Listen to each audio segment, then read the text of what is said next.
All right. Today on the Industrialist, very special episode. The cog in the wheel of everything Matador today. Miss Isabella Ling. Thank you so much. Yes. Thank you so much for having me. Yes. Our Chief Marketing Officer and Investor Relations. Yes. Yeah. Well, for most people that work with us, they know that Isabella, she runs the place. So, she can do anything and everything and except math, but we got people for that. But, whenever you see anything that's a representation of us online, out on any kind of media, any product or anything, that's her baby. That's her creation. Our logo, she designed herself. I had an idea, and man, she executed it way above my expectations of what I thought we could, have on a marketing standpoint, which is, I think, been a very crucial role in our success. So, we'll learn a little bit about you. Mm-hmm. We won't go deep dive, but we'll talk about, all these processes that you run in here and Sure. stuff like that. So first off, where'd you grow up? I grew up for like the first 10 years of my life in like Troy, Texas, Yep. which is right next to Belton, that whole area.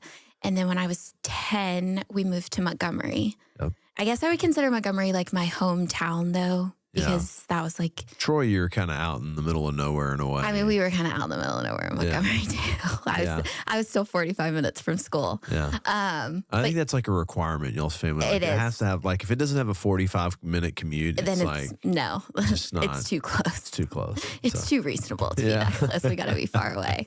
But yeah, I would consider like Montgomery, I guess, like my hometown. Okay. Which I'm trying to pronounce it correctly because it's spelled Montgomery, but everybody there says Mont. So I got to say Montgomery. They say Gummery or Gumry? Let me see. Montgomery. Gummery. Yeah. But I used to be like Montgomery, and everybody's like, "Don't say it like that." I was like, okay, sorry. But yeah, that's where like I graduated from that high school. Yeah. Now it's 2 high schools, but yeah, that's where I grew up. And then I knew that I needed to go to college. I wasn't someone, I don't know. I knew that I needed the structure of college, but my parents weren't big on, like, my dad, he played football, but he's like, and he like will support football, like if Pierce was playing it and stuff. Sure. But I don't know, because I feel like I don't know, maybe it's because I'm from the South, but I tie football with school. everybody does. That's a real it's thing. like, but I didn't care because I didn't like grow up. So I ended up going to a school that didn't even have a football team. Like they don't have Montgomery High School didn't have a football team? No. I'm talking college. Oh, okay, college. Yeah. They So used to back in the 70s. UTA did? Yeah. Really? There's that football stadium right there on 20. I have literally no idea what you're talking about. I went to 2 campuses. Yeah. Not 2 campuses, 2 buildings Okay. when I went to that school. Okay. And it was that. I had like my little English, like little building. Then I had like this like general building, and that was it. I didn't explore. But anyways, so graduated from high school. I knew that I needed to go to college. I had literally no idea what I wanted to do. I feel like for most people, it's you kind of do what like your parents or what you're exposed to, right? Sure, like that's sure. just what makes most Familiar sense. with. Yeah. And so I was like, okay, well, my mom's a teacher. Literally like over half my family, my family's like teachers or like nurses. That's kind of just my whole family. Well, we do have a doctor in the family now. But, Oh. Yeah. Yes. But I was like, okay, I'll just be a teacher. Like, I guess that's like, that just makes sense. Sure. I had no passion about it. God bless teachers. But I was like, I guess that's what I'll do. Cause like my dad was in the scrap industry and that wasn't really, it wasn't really like Not a what place I for wanted. ladies. Yeah, no, not really. And so anyways, I started off at, I'm so sorry to say this, but I started off at Blinn and A&M because it was, I grew up right there and it was really close. And I did like the blended program that they have there. And then I hated it. Yeah. I hated College Station. Yeah. I I did not like it at all. I was miserable. Yeah. And I always loved the DFW Metroplex because going back a little bit, as you know, I went to Prosper High School for 1 year, Yep. my junior year of high school. And I loved the DFW Metroplex. I loved being up here. I wasn't a Houston area girly because that's like the next big city for Montgomery. And so I knew that I liked it up here. And then both my parents graduated from ETA. And so I was like, well, maybe I can get like some sort of scholarship or something. Cause I had 3 jobs at the time when I did campus tours. I worked at Ulta and then I also worked at a winery and I like served alcohol and kind of did like waitressing there. And so I was really exhausted. I was like, I kind of just need to like hone in and like figure out what I wanted to do. So I was like, maybe I can get some scholarships at UTA, like alumni. I don't know if they did it, but they did. I ended up having like a little bit of something. Oh, that's cool. And so that's why I picked it because it was just like convenient. And that's where my parents went. And then my grandparents lived up here. And so I was like, okay, because again, I'm not like I didn't care about schools or like partying or like the football team. Like it was more just transactional for me. Like get a degree, figure it out. But like right as I was transferring up here, I was having, I guess, a 19-year-old crisis of like, what am I going to do with my life? Right. Yeah. Because I was like the teaching thing. But the more my mom teaches, I was like, I really don't want to do this. Yeah. And I love money. Yeah. I do. And I was like, these two things aren't adding up. It's like, on your disc profile. You're highly motivated by money. I am. And I'm very transparent about that. Yeah. I like to make money. I like to see our investors make money, which we'll get to. And so I was like, well, shoot, these two things really don't go together and I'm not passionate about it. And so at this time, my dad was like talking with Jeff and you about moving up to Mercer Company. And I remember just telling him, and I was like, hey, like if, like when because he was really, I mean, y'all have always been friends, but the relationship was blossoming, it was, it had grown a lot since we had like lived up here and y'all had like really reconnected and all of that. And so anyways, I was like, if anybody like needs anything, like I'm tired of like working 3 jobs. Like it was exhausting. Nothing was like leading me to anything that like I wanted to do. And so I guess he talked to you. Honestly, I think your it dad was you. Just like, hey, if there's anything she can do. And I was like, you know what? Yeah, there probably is. I remember you called me. Yeah. And oh my gosh, I was so nervous. And when I was outside in Plantersville, which is where we lived outside, I went to Montgomery, but lived in Plantersville. And I was like walking, I think I probably walked like 3 miles, like while I was talking to you, just around the land. Yeah. And I was like, you were just like, do you think you would be interested in this? And I was like, heck yeah, I would. Literally, like this sounds great. Like I don't know, I'll try anything. I'll do anything. That's what YouTube's for. Yeah. I can figure it out. Yeah. And so I was like, yes, done, got it. Called my advisor. Literally, it was the same day or the next day. I can't remember anymore. Yeah. And I was like, I was on the education path. I was like, drop it. Yeah. I was like, I know I'm English. Like I'm an English major, but I need to get as close as possible to anything to do with business. Like I need something to see her. And she's like, are you sure? I was like, what was her name? I can't remember. I think her name was like Carrie or something. I was like, Carrie, listen to me. Drop it now. Okay. I am riding the wave. Okay. Like no looking back. I don't like, I wasn't passionate about it. And I was like right at the cusp of like entering the part of like school where you really start getting into like the education side, not just like your core classes. And so I changed it and then worked from home for a little bit and would come up here like once a month. Yeah. And we did it all remote for a while. Figured it out. I don't know. You'd be like, can you do this? I'd be like, heck yeah, I can. Yeah. Immediately YouTube.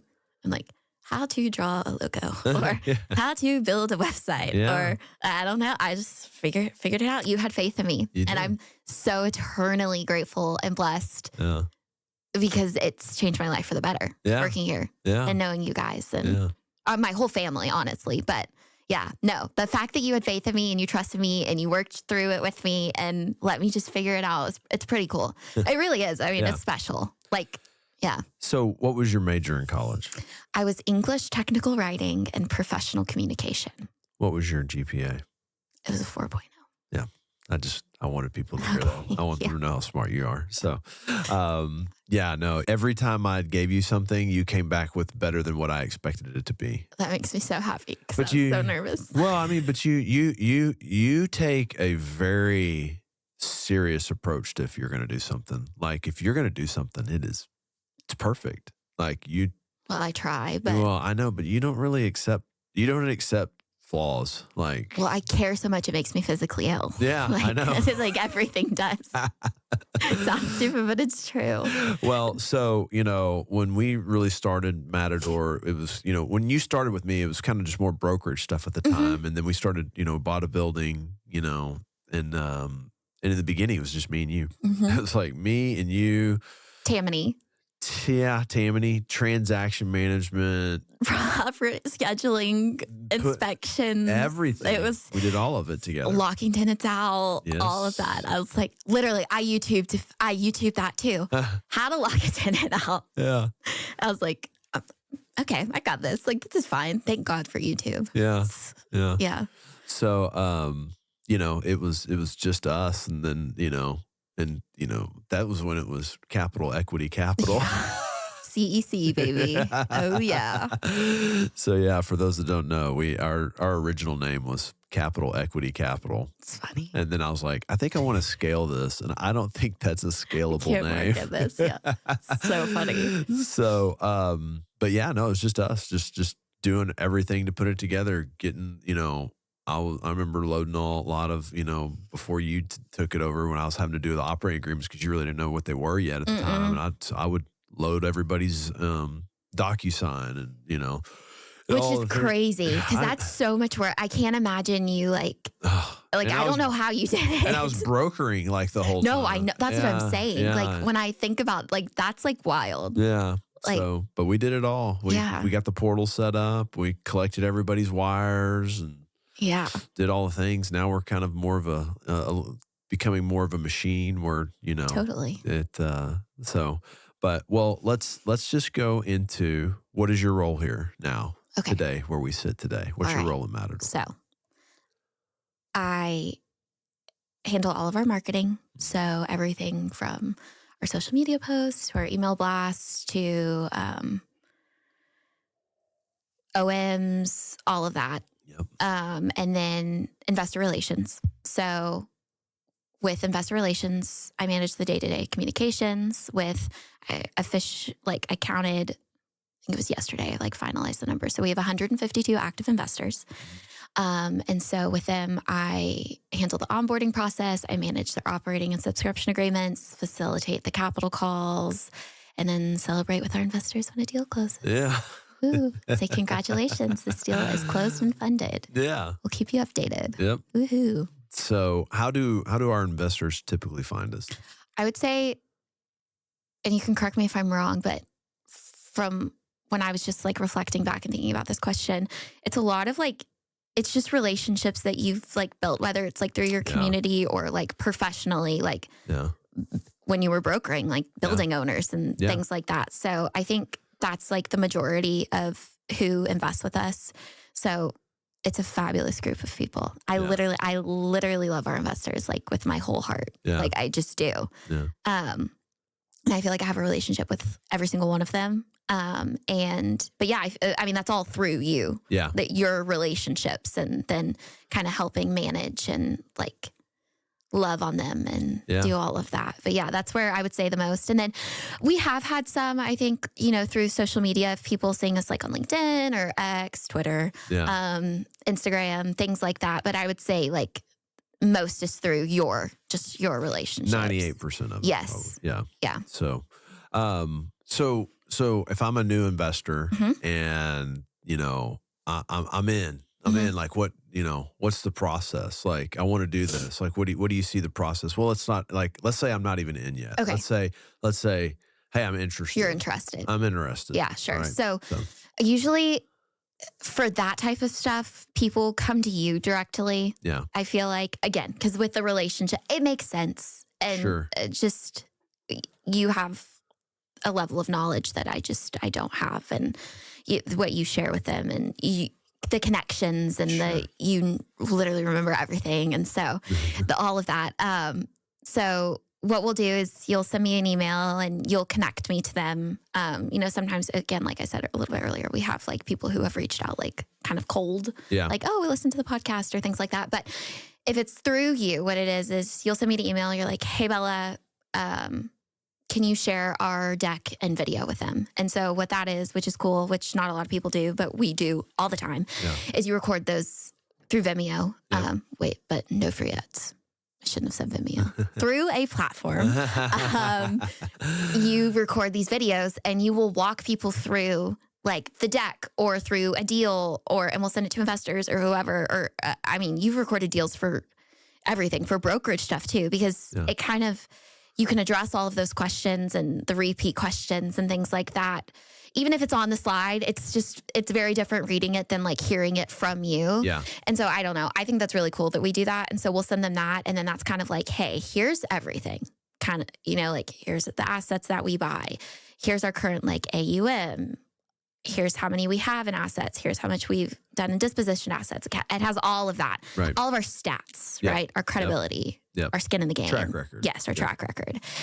And so after they review that, I think that helps them just understand who we are, what we do, obviously, right? They can access our website through email signature. I'll send that in like my little email template that I have. Like, here's everything, right? Yeah.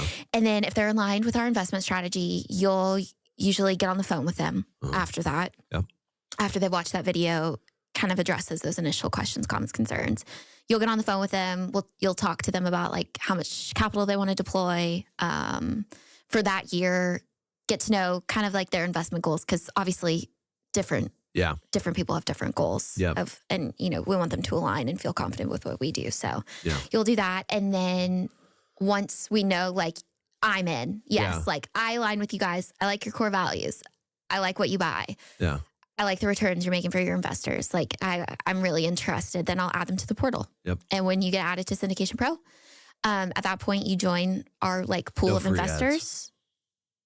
I should reach out to them because I have because I do talk in detail about Syndication Pro. Yeah. But the portal, yes, the portal. We add them to our portal, and then they join. And once they're a part of that, like I add them so they get access to all of our new investments and all of like our like big announcements. Obviously, they're not going to get, which we'll talk about later, our Mat Cap recaps or things like that. But anything related to like, oh, here's our annual investor meeting, or when we did our debt fund, that went out to everybody, but kind of like those big announcements and then any new investments, they will get through that. And so then it just kind of flows naturally from there if they're interested and want to do it. Maybe you can say Syndication Pro, and then we'll send this to them and say, okay, y'all should sponsor us. Yeah, I think that's what I should do, though, seriously. We gave you a freebie.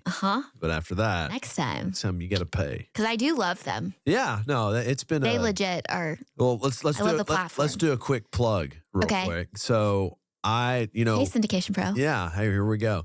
So, when we did that, I interviewed them in like Juniper Square, and Juniper Square was the exact same thing, just like 5 times the cost. So I was like, oh, I don't have enough money for that. Well, it was baby Matador too. Yeah, baby. Yeah, if it's the same thing. Yeah. So, anyways, seems to have worked just fine, and all of our investors seem to really enjoy it. It does what it's supposed to do. It does. It does a good job. 100%. So, and it's not. I would say because I will access the portal as obviously the admin side, but then also as like a user. And I think on both sides, it's very easy to use. It's very user friendly. I love it. Like we have people reach out, like, hey, we got a portal. I'm like, we are married. Yeah. This is a very serious relationship. People send that to me too. And I'm just like, can you imagine moving 152 people over and then all of like our leads as well? There's good night and good luck. Like, why would anyone do that? I don't know. No. Yeah. I that's probably a waste of time to cold call on existing portal users. Yeah. I would be very curious of what like. I bet they never switch anybody. Like, how many people do you switch a year on this? Like, really? I mean, you would have to have like maybe like 20 people and them all be like related to you. Yeah. and do it at like Thanksgiving. Hey, everybody, bring your laptop. Right. Yeah. Oh gosh. Yeah. That's No. what a operational kick in the pants. Yeah, especially with like monthly distributions and they like. I'm just getting exhausted. I know. Let's move quit on. talking Let's about move it. on. Okay. If I'm an investor, Mm-hmm. who meets our criteria and who doesn't? Okay, so I'll start with who doesn't. Okay. People who don't are investors who are not U.S. citizens Okay. or those who don't have the same like investment goals that align with our asset class and our financial metrics. But other than that, I mean, those are really the two biggest things. Because I feel like everything else you usually just kind of mesh, and it's naturally like as you through the relationships and as people see like what we post and what we do, I think people naturally, are interested in that. So I don't know if that makes sense. Yeah. I think I remember one time an investor told me after he bailed on his commitment the day before closing that he didn't think he was one of our investors. I said, no, you're absolutely not one of our investors. You'll never invest with us again. Yeah, no, no. And that's one of the, we'll talk about that in a little bit because that is, that's real, right? Because it sucks. Who is our ideal investor? Our ideal investor. Who's our avatar? Is that what they call those things? Yes. Yeah. Avatar? Yeah. Yeah. It would be someone who knows our company, who's become well acquainted with our company by looking at our deck, looking at our website, seeing our activity on social media, studying us, underwriting us, someone who aligns with our company values and our operations, and which we're very like vocal and open about, and we share on everything. Yeah. And I mean, like everything, right? Yeah. And so someone who sees that and finds themselves drawn to that and interested in that. And then people who are looking to deploy about, well, ideally, like 100 to 500,000 plus annually in capital. Yeah. And then people who understand and like the way that we operate, and people who will act quickly on new investments. Yeah. Which goes back to people who are well acquainted with our company. Yeah. Because I want people to become, obviously, it's so important for investors. Trusting someone with your money is a very big deal. Yeah. Right. And so someone who will do their due diligence on us, and someone who likes us, and then once they are like, yes, I've seen your track record. I see all of that. Then when it comes time to invest, specifically with, our value add, which we do deal by deal, they're like, okay, let's do it. Let's go. Yep. So those who are ideal investors. So what are our investment strategies if you had to describe to somebody? So we have two. Two. Yes. So we have our value add industrial. Yes. Where we buy Class B and C industrial warehouses, manufacturing facilities. Sometimes Class F. Sometimes Class F. Yes, you are right.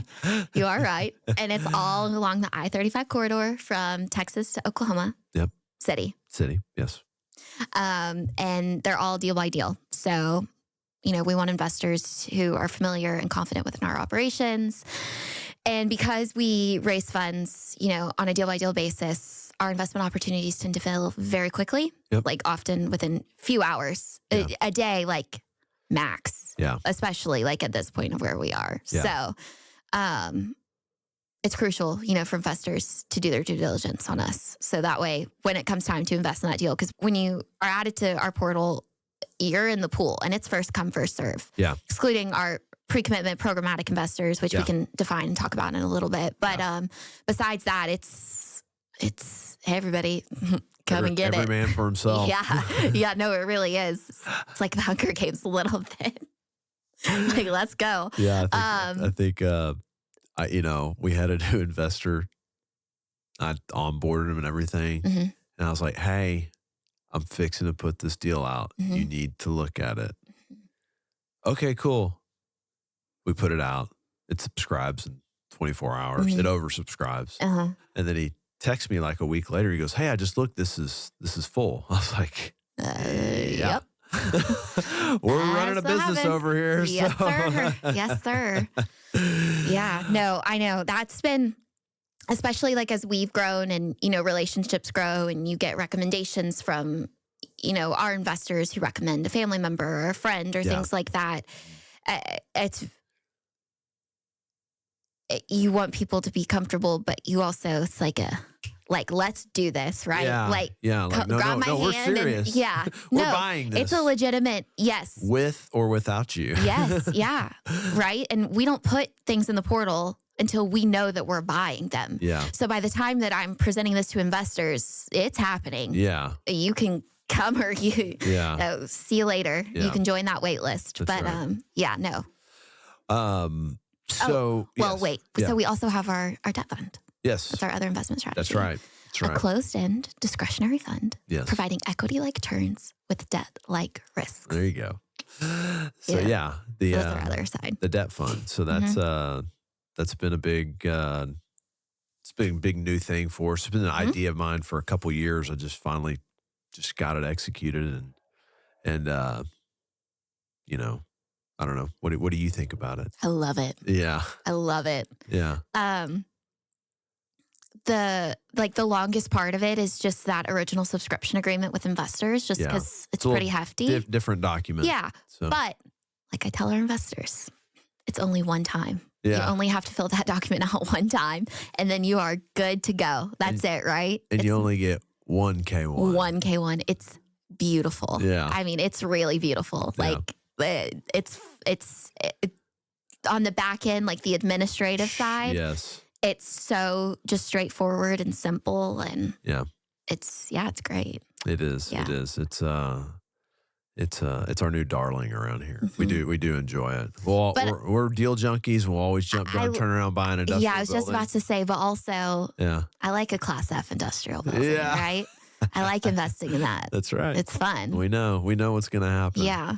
A lot more risk, but a bigger return. Mm-hmm.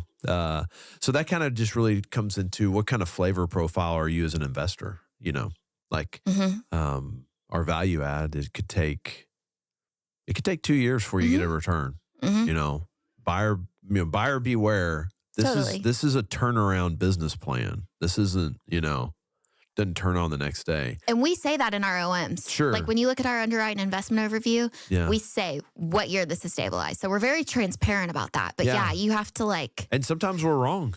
Sometimes it's. And sometimes it's longer. Mm-hmm. Sometimes it's shorter. I mean, it's, if you took the average of it, we're probably beating what we quote, but things happen. Totally.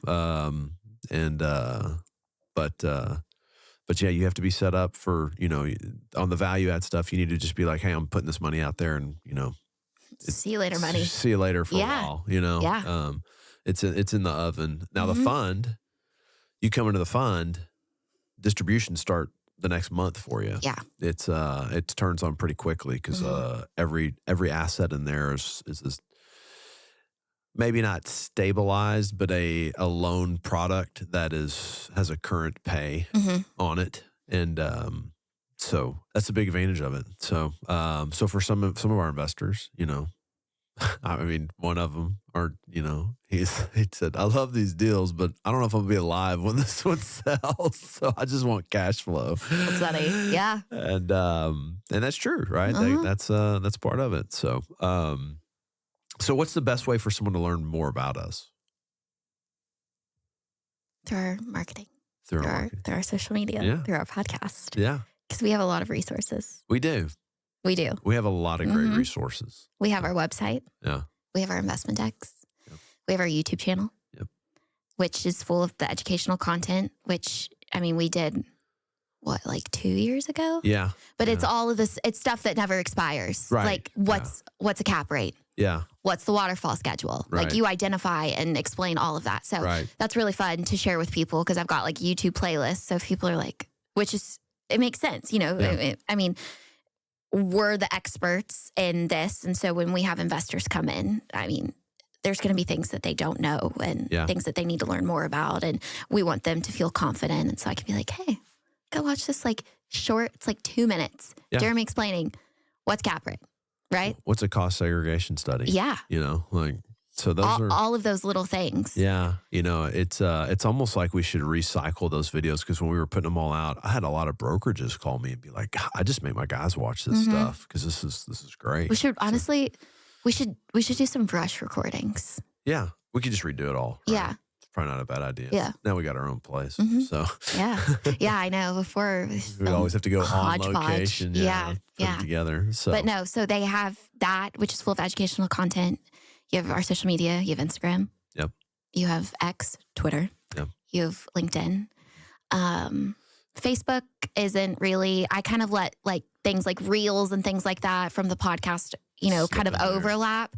I just have them connected, but Facebook is, well, we do have our Facebook page that we're launching here Oh, soon yeah, that's right. with all of our like little small leasing opportunities. Yeah. And so that'll be Yeah. really cool. And I'll start sharing that and people can go and look at that. And Yeah.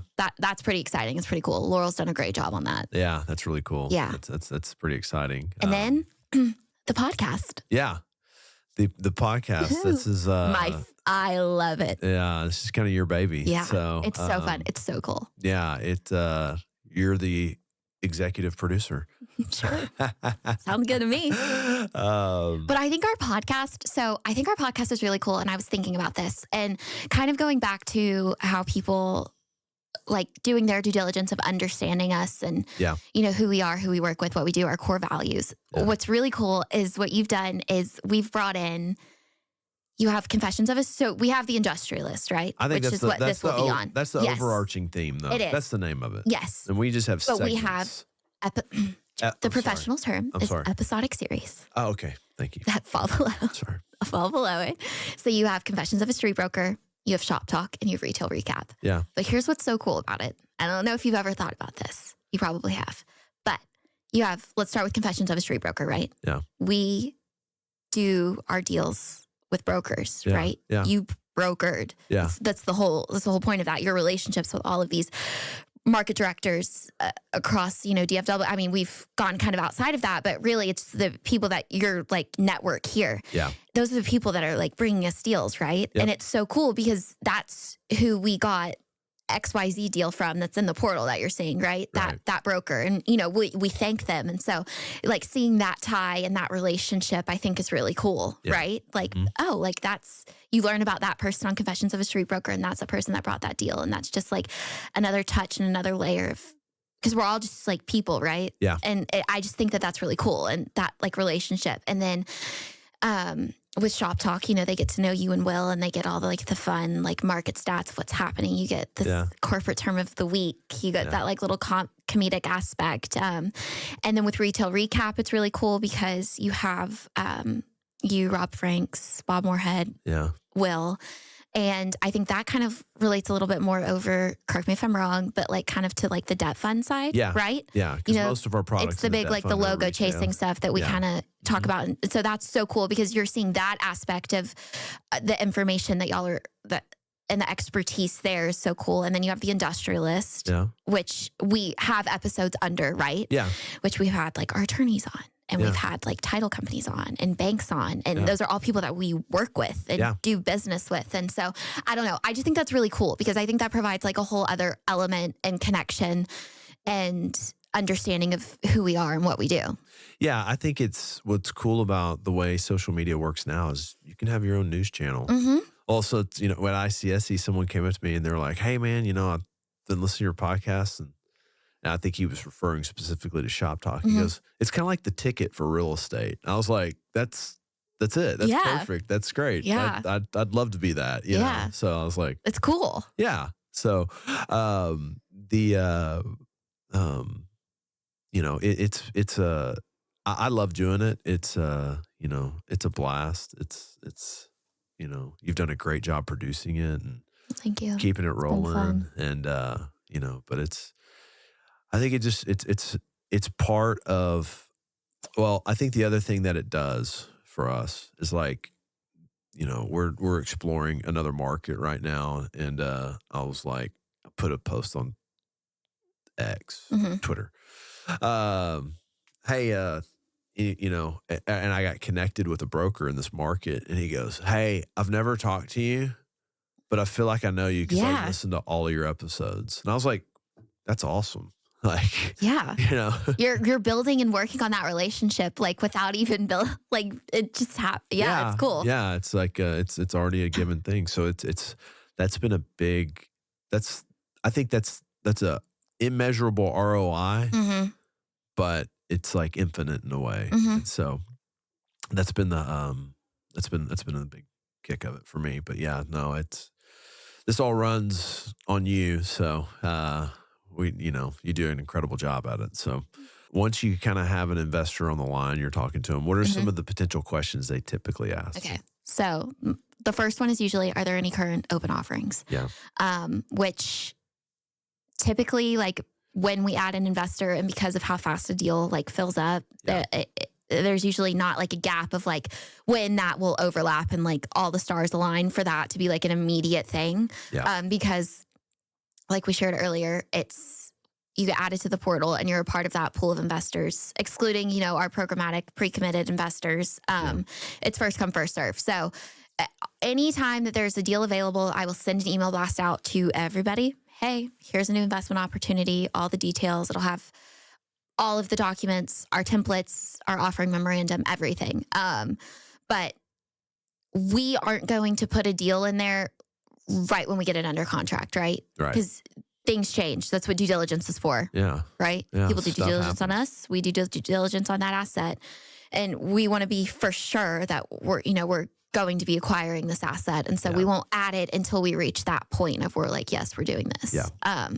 So that is one question. Another one that I get is when people add their banking information, which I totally understand. But people think that when they add their banking information and I'm going to do a capital call, that like I'll just go in and like take their money. Like that's a really common question though. I'll get calls and things like that. They're like, hey, so like when are you going to like pull this? I'm like, no, that's not how this works. Like we wouldn't. No, I have people do that up front.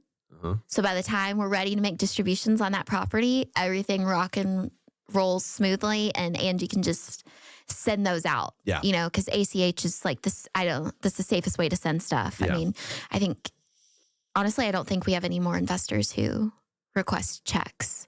Yeah. Because that is like an option in the portal, but I really try to get people to do ACH, right? They should. It's faster, it's safer, it's all of the things. And so the banking one though, that is a pretty common one where I'm like, guys, it's like, no, that capital call is an email. Hey, I'll give you like 2 weeks notice too. Please begin sending your funds. Yeah. Right. But no, we don't ever pool money. Yeah. That's for your distributions. That's for you to get money from us. Yes. Another common question is, when do distributions begin? Yep. Like, when am I going to start making money? So distributions begin once an asset is stabilized, right? Yep. So that means the property is, if it's a single tenant asset, it's occupied. Yep. Or if it's a multi-tenant asset, it's 80%. Or it's 100% and the leases need to turn over to really generate the cash flow. Sure. That's usually the situation. Yeah. So. But we have to have the asset needs to be generating a strong, NOI. Yeah.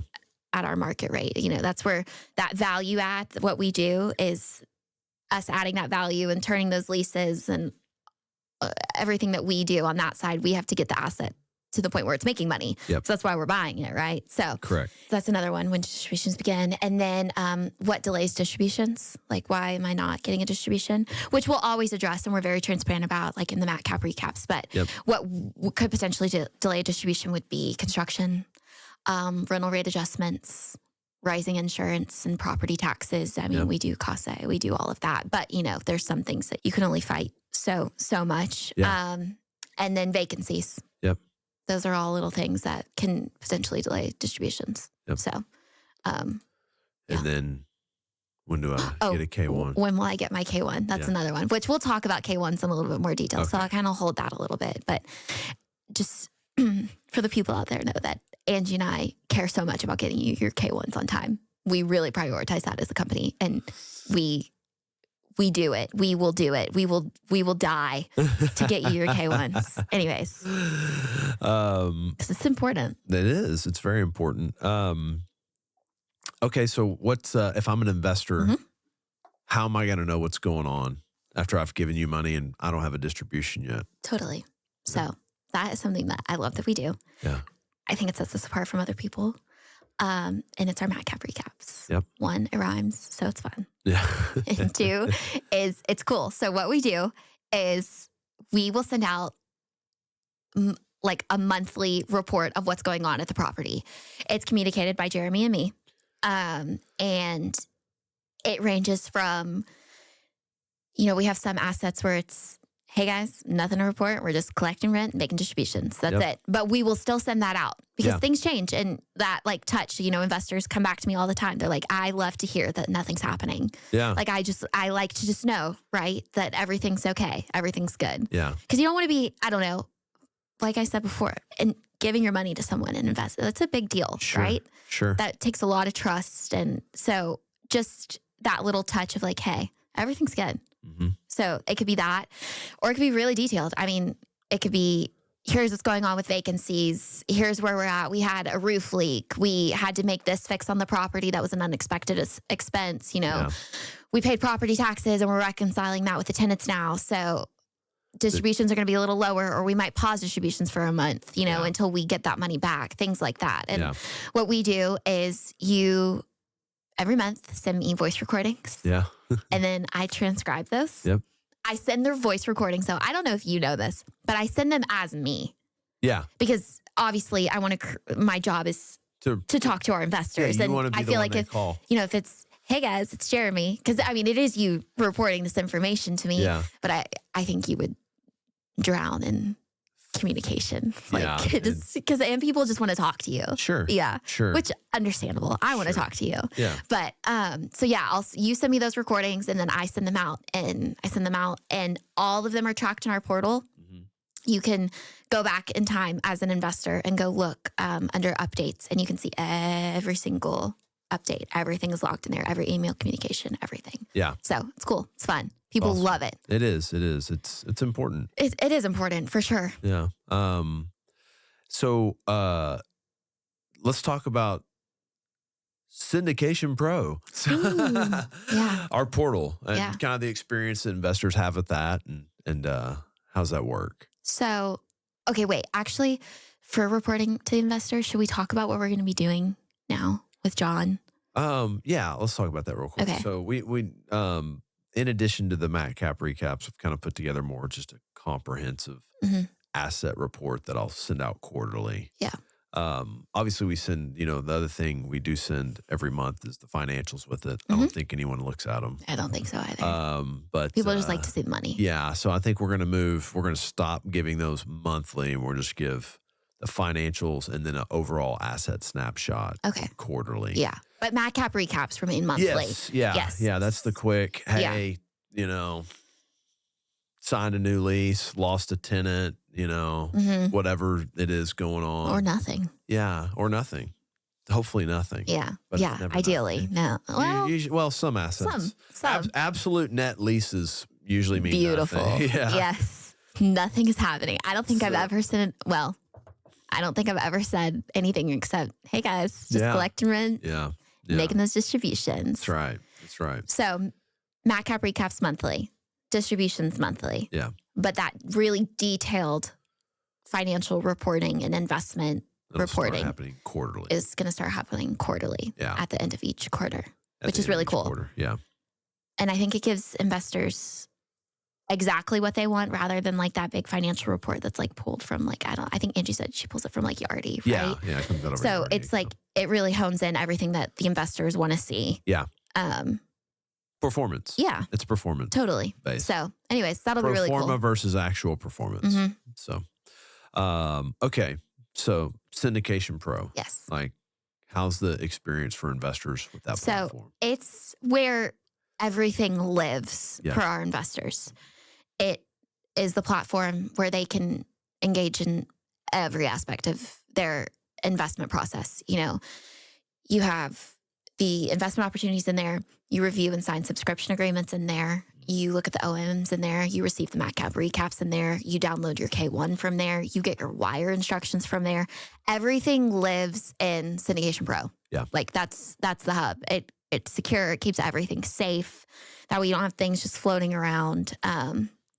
And it keeps everything organized too. It's easy for an investor to go in, and you can like click on invest, like investment opportunities. That's where they would go to like see a new investment opportunities, or you can go to your My Investments, which is like technically the homepage when you log in for an investor on like the user side. And I mean, it's great. You can see they have like a little pie chart of how much, total capital they've invested with us, broken down into what asset it's in. You can see your equity multiple in there. You can see how much you've made in distributions. Everything is documented in there. Yeah. So it's really cool. And it keeps everything organized. The document storage. Yeah. Everything. I call it, you know what I started calling it? Okay. And so this song for some people will get this and some people will don't. It's very niche. But when I was like in the 7th grade, there's this song that our science teacher showed us, and it's like called like cells. It's like cells, they're made of organelles. And it's this, anyways, basically, I'm going to actually share this song because it will teach you everything you need to know about cells. And I know the entire rap. Like that's the type of rap music I listen to. But Syndication Pro is the mitochondria of our operations, right? Okay. It's the powerhouse. Yeah. It's where everything lives for our investors. Yeah. So it's just very important. And I always encourage people to become very familiar with it and to actually to use it. Yeah. Right. So I don't know. I love it. It's great. Hey, Isabella, where can I find this? It's in the portal. It's in the portal. What about this? What about my wire instructions? It's in the portal. What about my operating agreement? Which, pause. Let's talk about the wire instructions for a second. Yeah. This goes to security too. Yeah. But it's so important. And I really try to reiterate this to our investors and to everybody is it is not safe to send wire instructions through email. Right. It's not safe. Yeah. If you don't want to look in the portal and log in, then call me and I'll read them to you. But accessing them through the portal is so important. Yeah. There have been times where I'll do special things and do like encrypted and, password codes if people are really like or they're unable to access the portal. I shouldn't say anti, but if they're like, hey, I can't get into it right now, or they're on their phone, then I can, there are things that I can do to like help accommodate that. But the portal or call me, because I don't just call me. I mean, my cell phone's in my email signature. I put it out on everything. Yeah. I would much rather talk to you and you feel totally secure sending that wire than asking to send hey, can you just email this over to me? Because until wire fraud happens to you, I don't think people understand the severity of sending wire instructions through just regular old email. Yeah. It's... You got to triple check it. Totally. I thought it was very interesting. One of our larger JV partners, we had to get on a Zoom with them and read the wire instructions where they could physically see you. That's cool. Yeah. I mean. Well, now, not to be scary, but they have those AI voice things where they could take your voice. I don't think I'm cool enough for people to take my voice yet to do that. But it either needs to be in our portal or from me or Angie. Yeah. Or you. But I feel like it would be, me or Angie saying, hey, this is it. Yeah. Don't send it to anybody else and don't send anything through email. It's just not safe. No, not safe for work, right? NSFW. Amen. Okay. Say I'm an investor and I tell you, I want to do this. Mm-hmm. Do I send you my money immediately or do I send it, in a couple weeks or? So when everything is built out in the portal, we send out that OM, people review it. We're like, hey, it's time. If you want to invest, here, review the deal, look at all of that.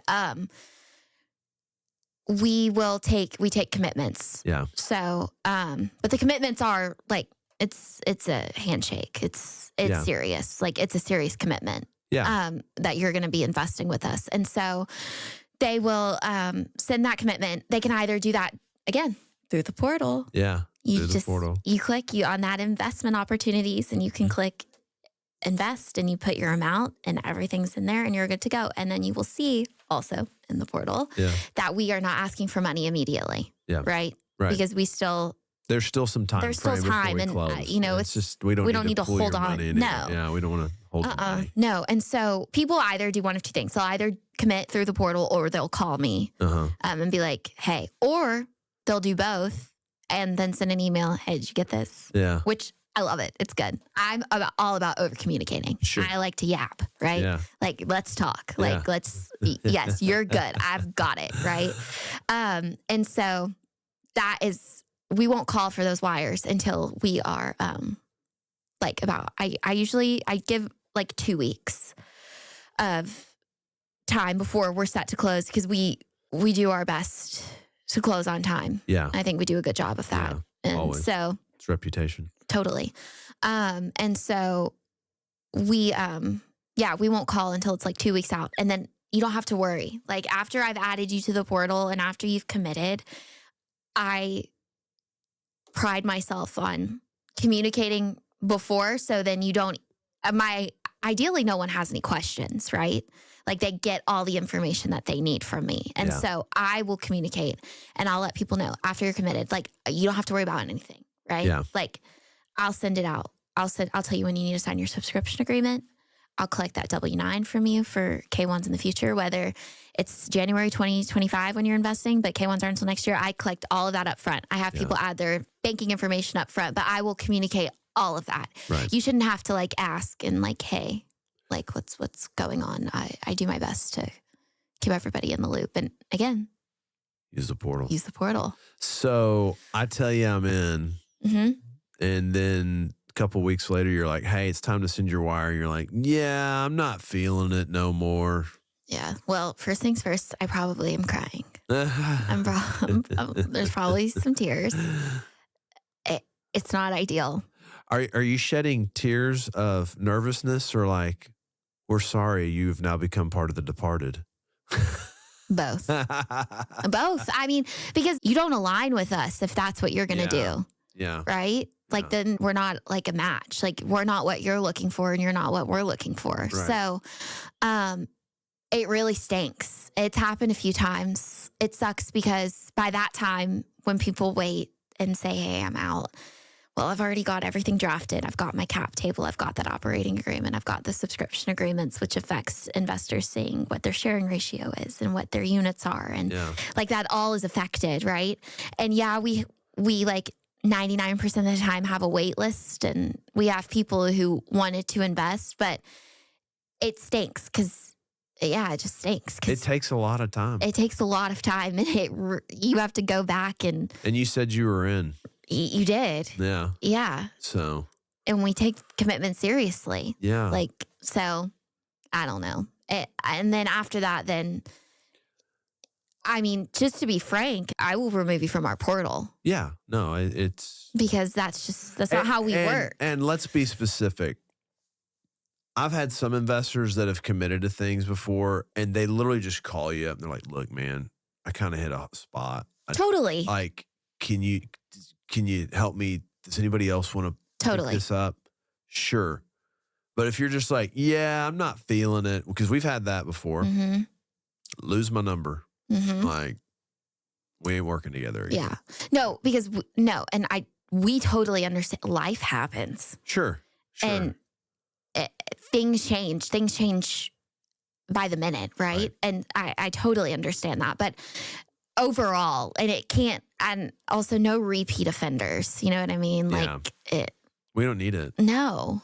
And we have other great people who wanted to invest and weren't in on this deal. And so it stinks. But yeah, that doesn't align with who we are and what we do. And so if that happens, then it's sayonara. Yep. Okay. So we kind of have a couple, I don't know if they're classes, but we have some programmatic JVs with larger capital partners. Mm-hmm. But then with our individual investors, we kind of have a programmatic commitment schedule, some. And then there's everybody else. Mm-hmm. So kind of talk through that. Investors who have been with us for a long time, who did their due diligence on us and we just align and they like what we do and we just kind of, we just mesh. They have clear like annual capital like deployment goals of this is how much I want to invest. These are my objectives. It's a discussion, obviously. And then they will give us some number some like total number, or they'll be like, hey, I'm in for 100,000 on every deal. Yeah. Like I'm just in, Yep. right?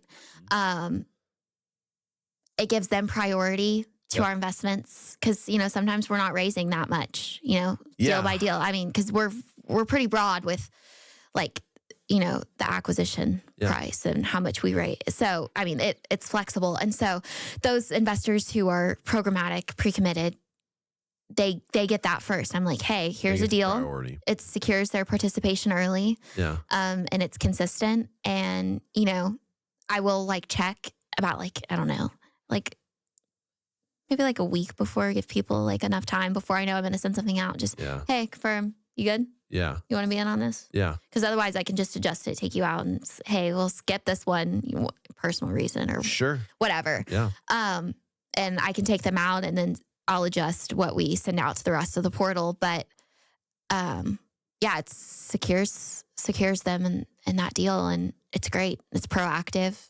It helps us too. Yeah, it does. Well, I always kind of likened it to, you know, we're flying an airplane on a destination, but I don't know how much gas I have. And when we would just always hit the portal first, you just, you know, you're waiting for it to subscribe. And that's nerve wracking. So we went to our top investors and just said, hey, people who were just, they just were naturally. You're naturally in every one of these deals. Can I just say, hey, I got you for this many more? Yeah. And that gives us a lot of peace of mind to where those people that are willing to commit that, like you might not see a deal hit the portal because of that, because they just all take it up. So I think that's something that if you want to be on that side of the house, that you just got to let us know. You just got to let us know, and you need to come with a real commitment. Totally. Like, you know, we need to know that we have that money. So that's been a very effective scenario for us. It has 100%. It's helped kind of eliminate a step in our business that we used to have to take a lot harder step at. And so it helps us kind of focus on other things other than when we know we have our money. So, and it's great because, I mean, I invest in all of them. All of them. Yeah. And so obviously I believe in what we do and we have skin in the game. Yeah. And it's nice for those investors who have been investing with us for a long time, and we just mesh and everything aligns, and to give them that opportunity to, you know, create that generational wealth. That's right. For the right people. That's right. You know what I mean? That's right. Yeah. So when does investor relations get involved in a deal? So, okay. With the size of our company and our team and stuff, I'm kind of involved all the time. Yeah. Like in everything. Yeah. Because we're super close, very collaborative. Yep. I love our team. Yep. And so, I mean, I participate in everything from the beginning, you know. I would say, well, especially in January, I kind of step out of like pipeline meetings. Because it's just K1s. Yeah. They're a priority. Y'all are locked up. We haven't seen y'all for a month. Yeah, so, no. But it's done. Important. It's I've got all my stuff over. Yeah. Yeah. So it's all at the CPA's office. Yes. Yeah. And this is January 31st today. But I mean, I've had it over since the beginning of this week. Since the beginning of this week. So it's the ball is in our CPA's court, and we've always communicated to them how important this is for us. And they prioritize it too. I love them. They do a great job. They do a really good job. Yeah. And so, anyways, I'm just kind of a part, excluding month of January, of everything. I mean, with like recently with like Dylan and Laurel to our team, I think we've kind of streamlined our process even further. But like before, I mean, I was the one that was drafting the LOIs and the contracts and doing all of that. And as we've added more people, I've kind of, you know, I step out of those roles and hone in my role, and those people hone in and really develop into their roles. Obviously, that's how it happens.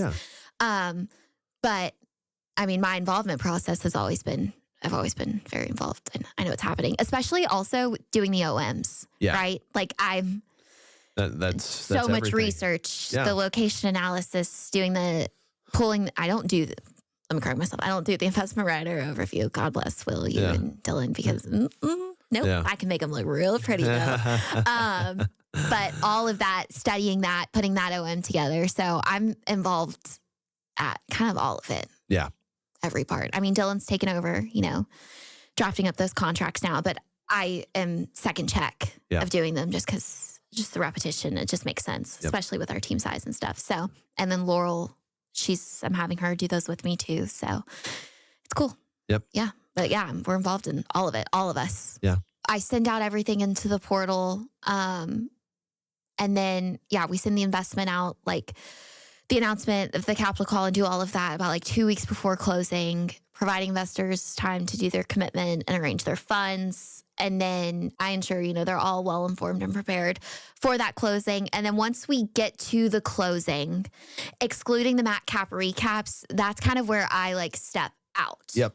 Yeah. Mm-hmm. So just because I said I'm involved in everything, but I want to be clear, like after excluding, keeping our investors up to date and putting together, reports and things like that. After that, that's over to asset management and property management. And that's, Yep. It's good info. Okay. I've been in a bunch of other people's deals. Mm-hmm. And the most frustrating thing is not getting to file my taxes on time because I'm waiting on a K1. Sure.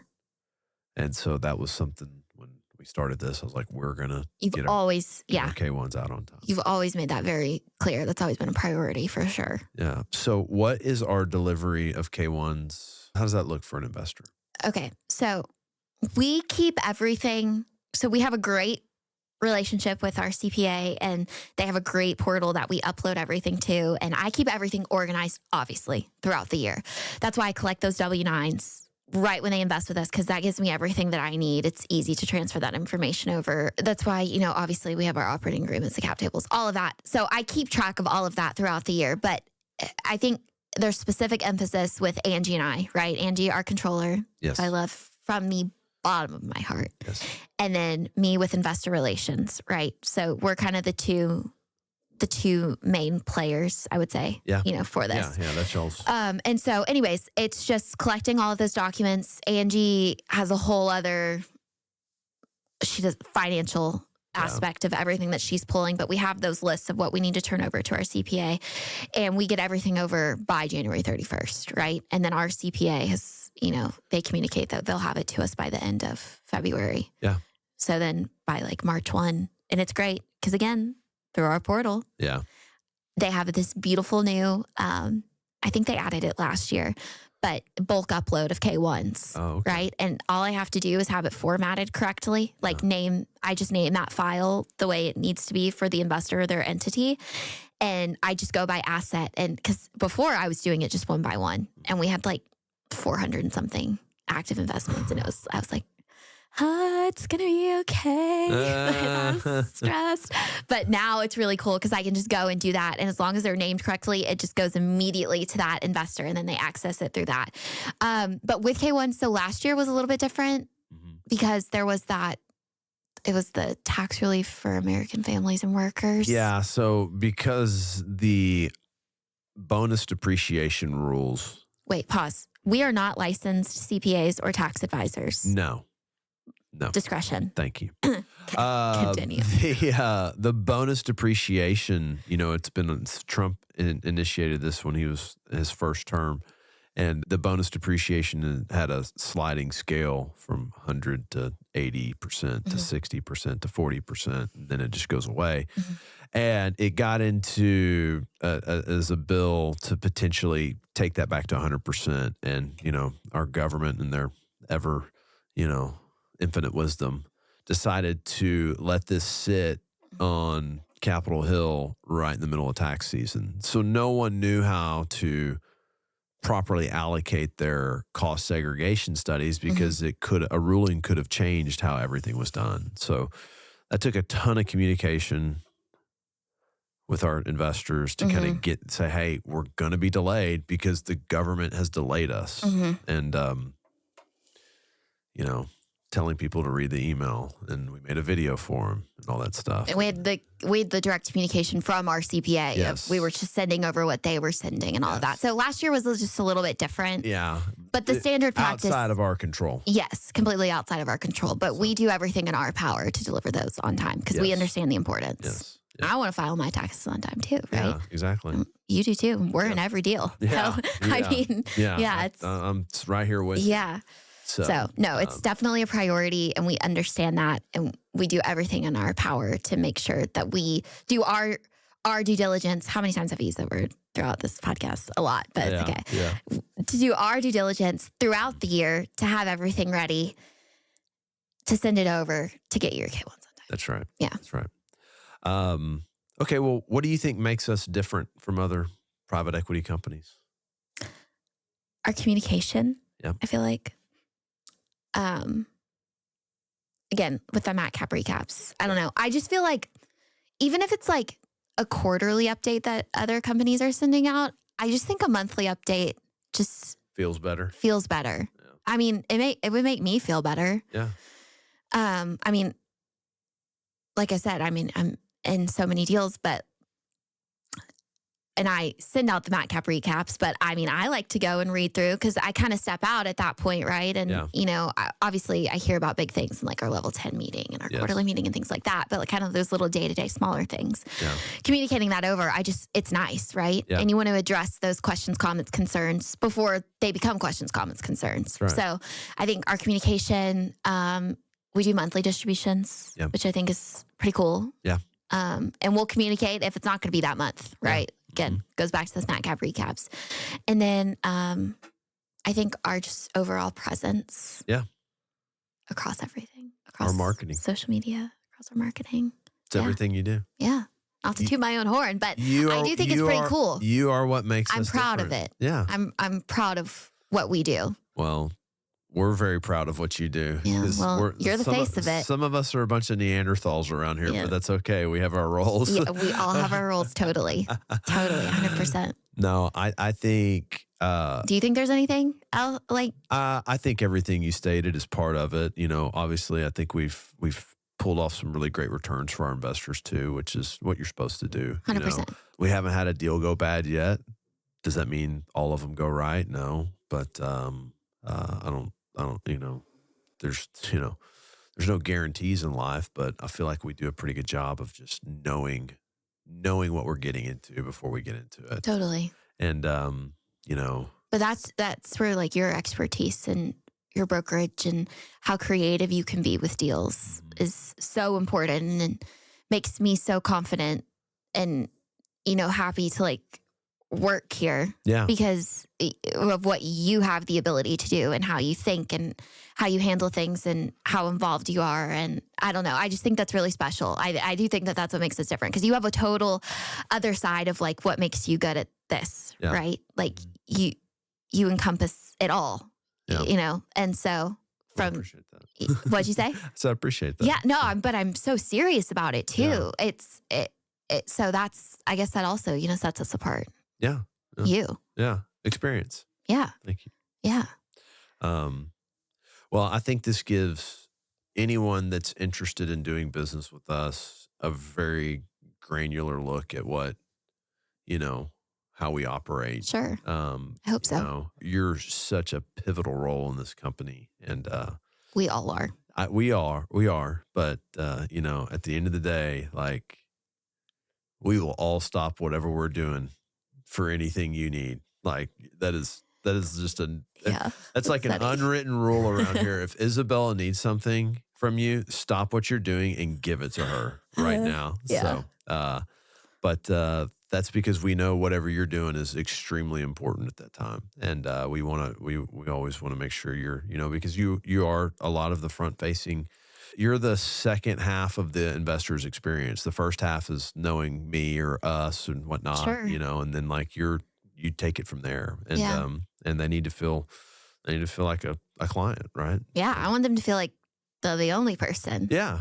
And I think you've done a great job with that. And that's why we've had a ton of success with repeat investors. They know that they can get someone on the phone quickly. You know, that's important. It is 100%. Yeah. 100%. You know, Everything we do is very tangible. And it doesn't matter if you've invested $50,000 or $5 million. your money is all relative to you, 100%. and it's just as important. It's sometimes you send me questions that investors send you, and I'm just like, oh, I'll just pick up the phone and call them. Oh, yeah. That's just easier. Just Yeah. like, hey, here's what's going on. And you're usually like, oh, you know what? I've been meaning to talk to them. I need to call that guy anyway, so let me pick up the phone and call him. Yeah. So but touching these people, these investors that support us and are behind us is very important. Mm-hmm. And so that's a big part of what you do for us here. So I love it. It's fun. One more question for you. Okay. Off This wasn't script. on my pre-approved question. Yeah. Her publicist negotiated this interview with us, which is her. I am my publicist.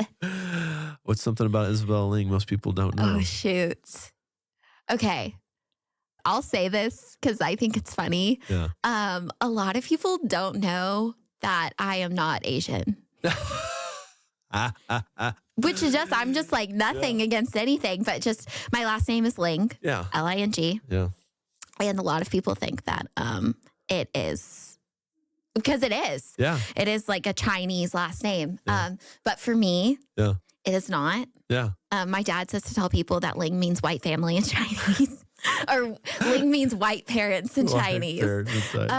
But no, my last name is like, it's a Nordic, Swedish descent. It was spelled Lyng. Yeah. And then when my dad's grandparents or great grandparents came over, they switched it to Ling because it Americanized it. Oh, okay. But it's funny because it's actually Chinese did. Yeah, they did. But they, it's funny because it actually, so Ling, Lyng, is a flower in like Norway and kind of those countries. And it means the flower translates to Heather. So like my mom's name is Heatherly Heather. Oh, okay. But yeah, that is something that no one knows. Oh, that's cool. Or that people, I guess, just assume. Yeah. Which again, I don't like care. I think it's funny, because it is kind of a confusing last name. Yeah. But also, I love my last name. Yeah. In elementary school, people used to like pick on me or like pick things out about me. And they'd be like, you know what? You have small eyes. And try to like stereotype and like do this weird, just mean kid stuff. Yeah. But I'm so proud of my last name. Yeah. I'm like so proud. Like my dad, my Uncle Jeffrey. Yeah. Like I love my last name. Yeah. So anyways, I guess that's something no one else knows about me. Or something that people have, a misconstrued assumption. Yeah. Which I don't care. Yeah. But fun fact. Yeah. No, It's that's fine. I remember your dad, like all the Asian clubs at Rice, like tried to contact him to join. It happened to me too at UTA. Really? I would get so many like join our Asian American community or join this club or do this, or I get phone calls all the time of people like speaking Chinese and leaving me voicemails and things like that because they see my last name, and it's funny. And then my first name too. Yeah. It's like Spanish, Italian, kind of goes both ways. So it's like, what is she? Yeah. She's white. Yeah. Okay, so something else that not a lot of people know that I think is pretty cool is on my mom's side of the family. So my family has been in Texas since the beginning of time. Okay. So the Immortal 32. Okay. You can see his name on the Alamo. His name's George Washington Cottle. Okay. But he's like I think he's like he goes back to being like my uncle. Okay. On my mom's side. And it's not that far removed, but he was a part of the Immortal 32, which was a relief force of 32 Texas militia from the Gonzales Ranger Company who reinforced Texas under the siege at the Alamo. Okay. And so everybody passed away. But he had children and married and things like that and siblings. And so that's like how the relation ties to it. But they fought Santa Anna's army. Oh, that's cool. And I think it's cool. And you can go and, you can see his name etched into the walls at the Alamo, and they have like all the documentation and stuff. And there's Cottle County and which is actually, it's like up like north. It's like northeast of Lubbock. Okay. It's just like a teeny tiny little little town. But I don't know. I think that's pretty cool. That Because is like cool. there's people who are from Texas, but we're like from Texas. Yeah. So Yeah. anyways, yeah. That's cool. We went to the Alamo last year, and that was kind of like I've been there before, but it's been so long. I It haven't was been cool. since I was like little. It's cool to go back. It's just Yeah. like I don't know. It's a very Texas experience. Yeah. It's cool. I love So, Texas. I do too. Yeah. That's why I'm staying here. Yeah.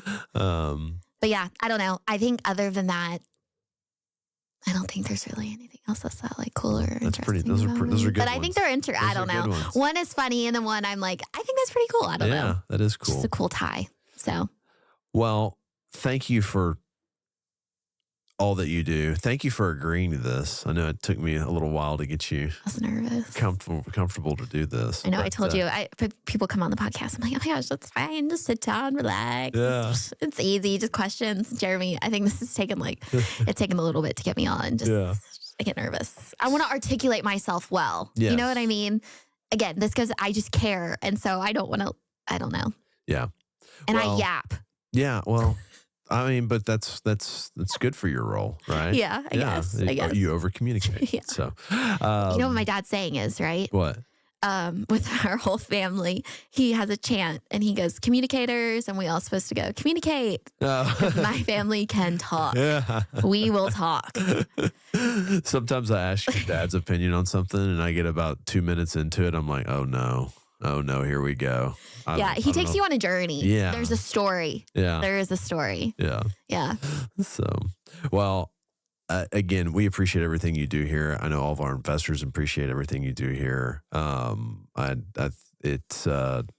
It's a very critical role in a company like us, and we're very thankful to have someone like you doing it. Well, I'm thankful for you Yeah. Well, and everything that you do. And I'm thankful for our investors Yeah. and my job. And I love it. Yeah. I love what I do. So, well, onward to more investments. Woo. Yeah. Let's do it. Isabella Ling, everybody. Thank you. Thank you.